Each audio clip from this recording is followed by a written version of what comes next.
We often hear in the world of spirituality that the ego is the source of all of our suffering. So we naturally conclude that we need to get rid of it. We start perceiving it like a problem, like an enemy. We start seeing it as something that needs to be destroyed because it's what's blocking us from experiencing the happiness that we seek. However, a lot of this way of thinking about the ego comes from a misunderstanding about what the ego really is. It's not the ego that's our problem. It's our relationship with the ego that is problematic. What is the ego? When you're first starting out on your spiritual journey, you'll come across many terms that might create a lot of confusion about what the ego really is. You might meet someone who, for example, will share with you their experience of an ego death.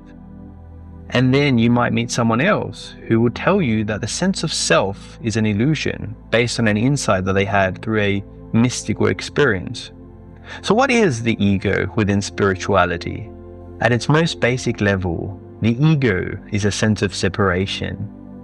It's a sense of distinction between me and you, between me and the oneness of the world around me.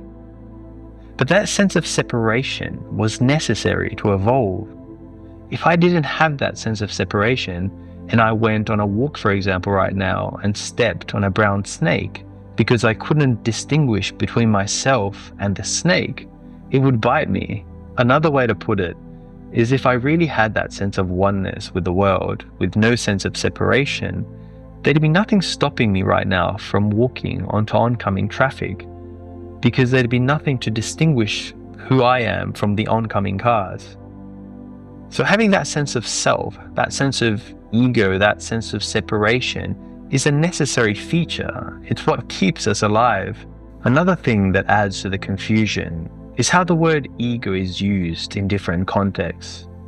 In psychology, for example, the word ego is used to describe a person's personality or individuality, a small s sense of self. But in philosophy, for example in Stoicism, the word ego is seen as a weakness because it describes a sense of superiority that prevents you from seeing the world in a balanced way. And in a spiritual context, as we've already discussed, it's a sense of separation at a fundamental level.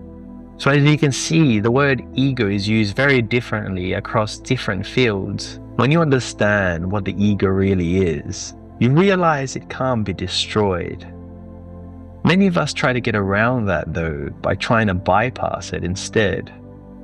We try to transcend it with lofty thoughts and transcendent ideas.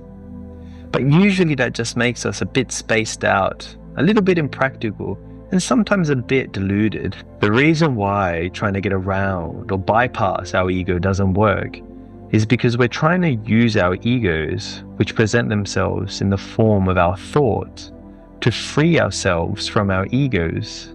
In other words, we're trying to use the ego to destroy itself, which is impossible. Others, who realize that the ego can't be destroyed, claim instead that it's an illusion. And it's true. We can't measure it, we can't find it, and we can't catch it as a traditionally real thing.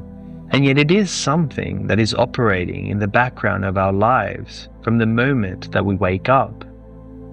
To claim that the ego is an illusion is to ignore a very real aspect of our everyday lives.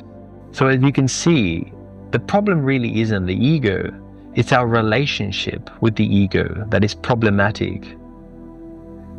The ego doesn't need to die for someone to experience an awakening or a mystical experience. But we do need to stop identifying with that ego. It seems like a subtle distinction, but it's the difference between thinking that you're the thought and realizing that you're experiencing a thought.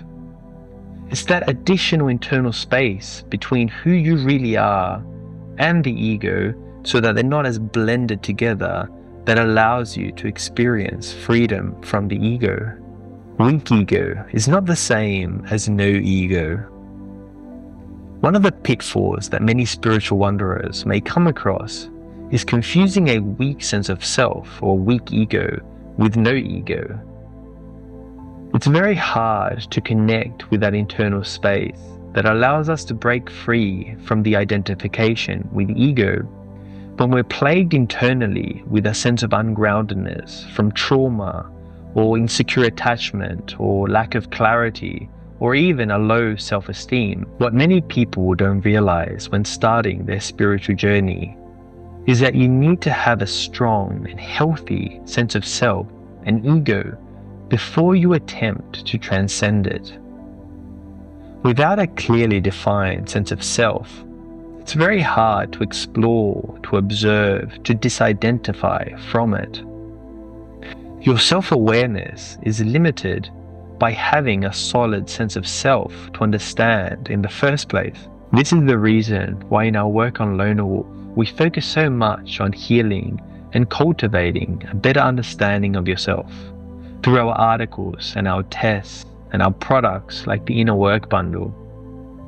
By reconnecting with your inner child, by cultivating self-love, by unmasking the shadows that lie within yourself, you cultivate a deeper sense of self, a healthier relationship with your ego. You can find the links in the description if you want to check out some of those resources. Once you have the ability to distinguish a clear sense of self, it's much easier to stay open and surrender and allow awakening to unfold. The reality is that the ego doesn't die when we awaken. It can't die. We just stop identifying with it. What we need to do is to befriend the ego, get to know it better, to see through its deceptions and its tricks, and try to find a way to disidentify with it. The moment that the ego stops being the sole source of our identity, it becomes the slave of the soul rather than being its master. Thanks for watching. If you get a chance, don't forget to subscribe to support the channel. And let me know your thoughts on befriending versus killing the ego. What's your experience? I'd love to read your reflections below.